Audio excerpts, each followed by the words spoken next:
Hey, beautiful people. So I'm coming to you from my bedroom today. When the weather gets a little bit cooler, I like to just put on my little, because I ain't ready for the high bill yet. I just like to put on my little heater in my room, okay, and stay nice and toasty. I do not like to be cold. But then it's weird. In the summertime, I do not like to be hot. I like to be even keel, okay? My perfect temperature is like 78 or something like that. But anyways, good morning, amazing grace. I'm just coming to you this morning because I posted something just recently and it talked about the power of surrender. Now, in the power of surrender, it took me a little while to get to this place in space. And I didn't realize how much I needed to be here. And I didn't really understand what I was going through or why God was taking me through this journey to be here. And I remember, like, before COVID, 2019, I remember hearing detach. I didn't know what that meant. Like, you know what the meaning means, like detach from things, places, people, situations, and I had my mind focused on people, and then I wasn't sure, like, well, what people would I need to detach from? And as time started to go on, people started to just unveil themselves in a way that let me know that I need to detach from them. But it was really difficult for me, challenging for me to do that as an empath, because I feel everything. I feel emotion in people's words.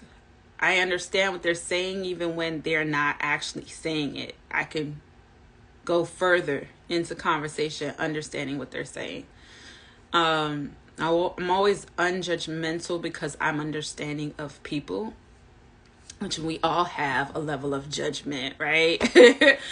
Or preconceived notions about people sometimes, but I'm always the one who give people the benefit of the doubt. And I wanted to say that I wanted to change that about me, but I realized that's not something that I wanted to change. I just wanted to be able to detach from other people's emotions. I've always been that person that people found me easy to talk to, even my clients. They tell me all about their lives, and most stylists get that and others don't, but I'm that one, right? I actually love it because really my mom wanted me to go into the medical field, and what I realized is that when I started doing classes geared towards that, and I think everybody has psychology as a prereq, but I had that and I loved that class. Like, I love learning about Sigmund and Freud, although anyways. I loved learning about people's consciousness, mindset, all that, because I've always been intrigued about people. Like, why do they do what they do? Why do they think the way they think? Why did they get this outcome in life? What happened there? And so I've always been intrigued and a researcher of some sort about people. And so even though I did not become a psychologist, in some ways I found myself being that, behind a chair in a way. And it's so interesting how God would align that with me. And I'm in the middle of just writing it all out. I got a spiritual download and stuff that I understood from people, stuff that I understood about myself, my upbringing, all that kind of stuff. But to say the least, that path brought me to an amazing place of surrender, detaching from people. I detached from people's conceptualized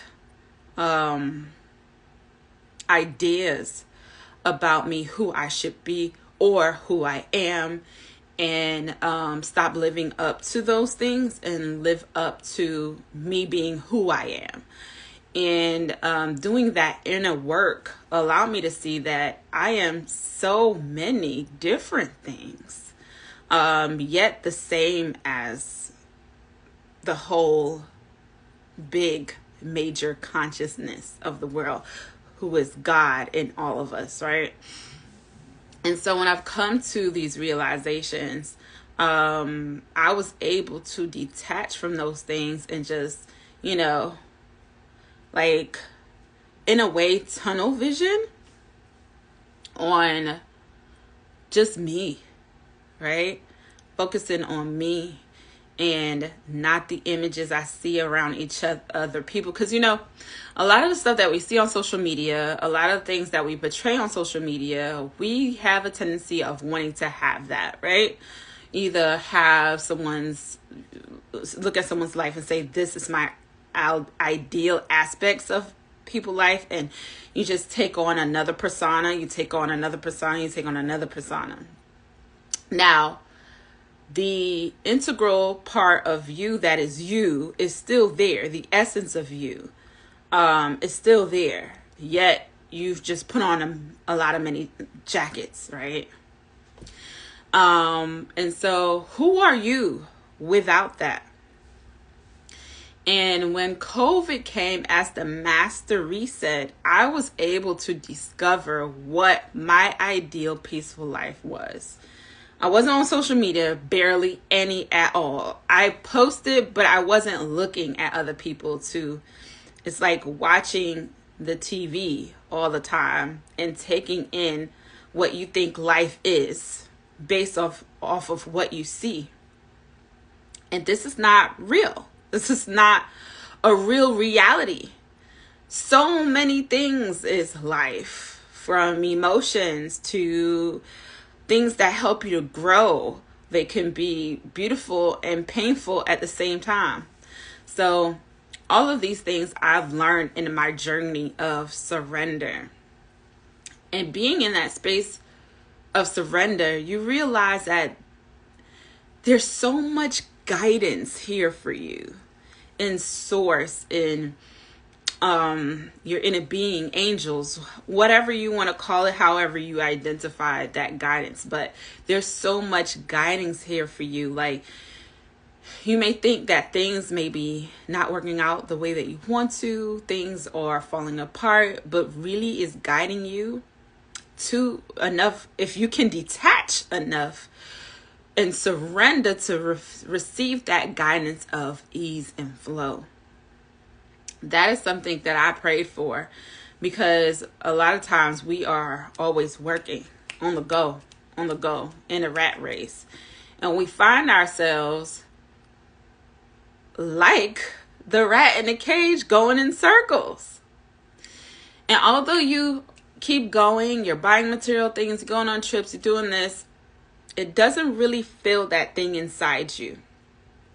And it isn't until you go within to find that awakened space and know that you are the fullness of everything that exists, and that you asked to be here to evolve.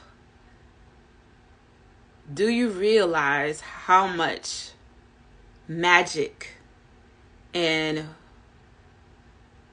guidance is here for you? How much abundance, miracles, all those beautiful words that we use is here for you in hindsight. Like, it's interesting because sometimes when we look back where we came from, we realize that we grew, and we realize that God was always here for us. And there is a word, it says, when I have the scripture right here.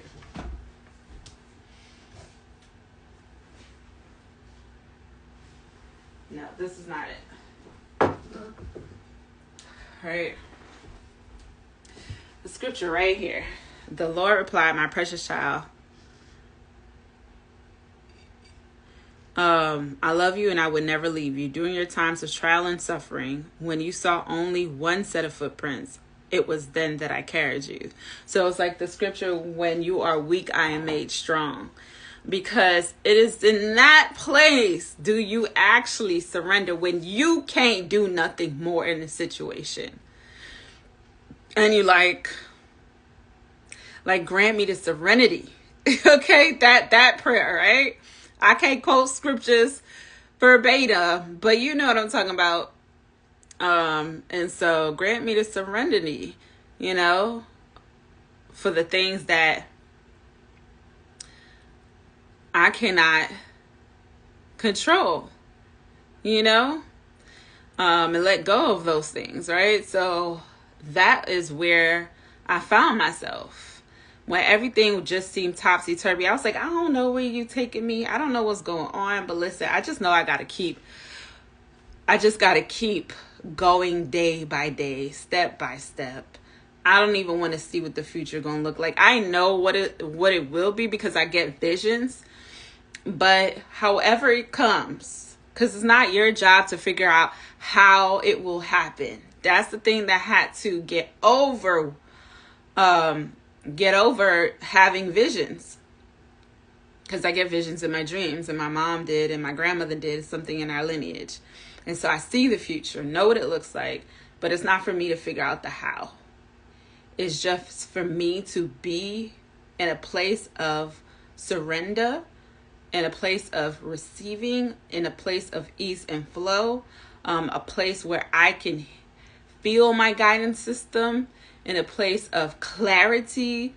I don't move without having clarity anymore. Like I might make steps towards a certain direction, and then I'm like, okay, 3 is the charm. That didn't work out. That didn't work out that way. Okay, but I'm not afraid to do that. You know what I mean?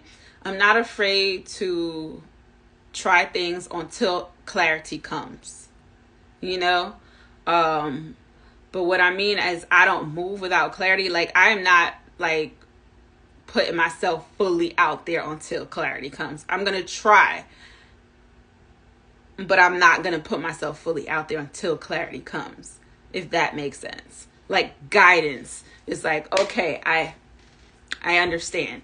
This is the choice. This is your pathway.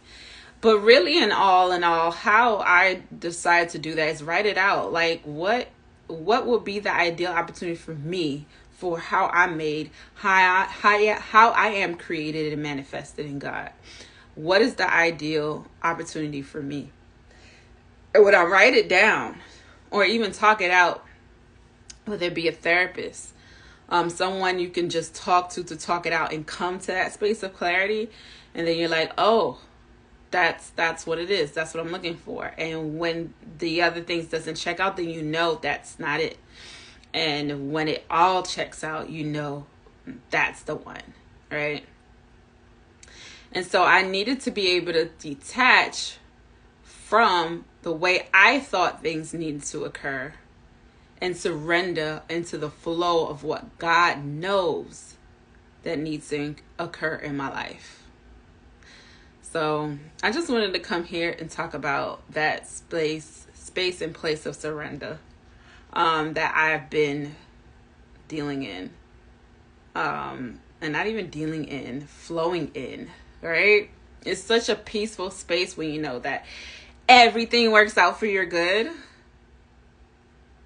It really does. Even the bad, the negative, the unso pleasant. And it's not even really bad. Like, bad is how you perceive it. Everything is perception. And so even the unpleasant, I would say, experiences are happening for the betterment of you, for growth, for the clarity, for the understanding, for the surrender, for the detachment, for the ease and the flow. For everything that is good, that is God, it is happening to you to benefit you into that place and space of growth. Diamonds aren't what they are without pressure, okay? And so, yeah, we live in a world of duality. We can want it to be all peaceful and have all that, but that's up to you. And so even in the midst of it, you can find peace. Even in the midst of your battles, you can find peace. There's always something to be grateful for. When you take yourself out of the movie, okay, that's being narrated, when you take yourself out of the movie, out of the matrix, okay, and you are present and still in God, in your inner being, then you realize how great God is in every area of your life. How you are prospering, growing, and flourishing right from where you are. Because a lot of us, we have this desire to be here, and we're here. And so we just want to skip the steps and get there. But you haven't realized that you are going towards it. You haven't even found gratefulness and gratitude for the steps that you are making towards it, that you don't even realize when that goal happens and you are there. Like, you are there. Now you create another goal while you're there. It never ends. It never ends. Goals should not be the bane of your existence. That's a flawed premise in which to live upon. There's so much more. The journey itself, the gratefulness in the journey itself, that's where it's at. Because if you're just working, grinding to get from goal to goal to goal to goal, just work, goal oriented, just that's all you are in every phase of your life. Like, that's fine, right? Because when you have goals, you have visions and desires, you live much longer. It gives you something to, I guess, live for, right? In a sense. But no, not really, because some people get these things and they're not happy in them. And so they create another goal, hoping to achieve happiness. Happiness is not in people, places, or things. Happiness is you. It's already been there. It's already you. So you need to find it in yourself. You need to heal. You need to detach. You need to have a positive mindset. Some of you complain about everything. Well, this is not like this, and this is not exactly like this, and this is not like, you'll find any little small thing to complain about. And an attitude of gratitude will take you a long way. When you have a positive mindset, what happens is you attract everything positive. And so that's what I've been doing. I've been having better self-talks with your girl. I've been having better self-talks with your girl. I've been feeling good, looking good, making sure I'm good. And then everything flows after that. Okay? Everything. And it's not a selfish place. It's just making sure your mental is good on the daily. Have good self-talks with yourself, because you do fight with that. When they said spiritual in high places, it's not about witchcraft and what people are doing to you, because really people can always utter words to you and say things to you that will make you believe a certain thing. This thing died. That will make you, it needs to be charged. That make you believe false things about yourself that are not true. And so when you believe a thing that someone says that works against you and doesn't serve you, then you start to attract that, because it's the power of your belief in what someone said. So it's not about witchcraft. Oh, somebody put a hex on you. They can if you believe it. But as I said, I learned to detach from what people say. Okay? Detach from that. Okay? And be strong enough in God, knowing what He says about me. And talk to yourself in that way. And believe about yourself those things that you're saying. Okay? That you are great. You are beautiful. You are prospering in every area of your life. You are healthy, wealthy. You're kind. You're caring. You're deserving of all the good things that is of God. All right? Anytime I see a negative thought, I'm like, where'd that come from? Girl, stop. You know? And that's what you have to do to build yourself up in the world that we live in, with so many different people and backgrounds and their beliefs, right? And so surrendering to what God says about you helps you to manifest a life that you desire. Now that's true magic. That is miracles. Okay? So I hope this helps someone. Just want to come on here and share. This will be uploaded to YouTube if you guys, whether you are interested or not, I don't care. But I'm uploading to YouTube. I just came on here to share because the Spirit led me to. And those who want to hear it will find it and they will hear it. So I hope that helps someone. Make sure to follow, subscribe, like, and share if this filled you or edified you or educated you in any type of way. All right. Peace and love to you all. Hearts, I just pray that you continue to do the internal work in yourself. All right. And continue to grow in the way that you desire, in the way that God desires for you. All right. Peace and love.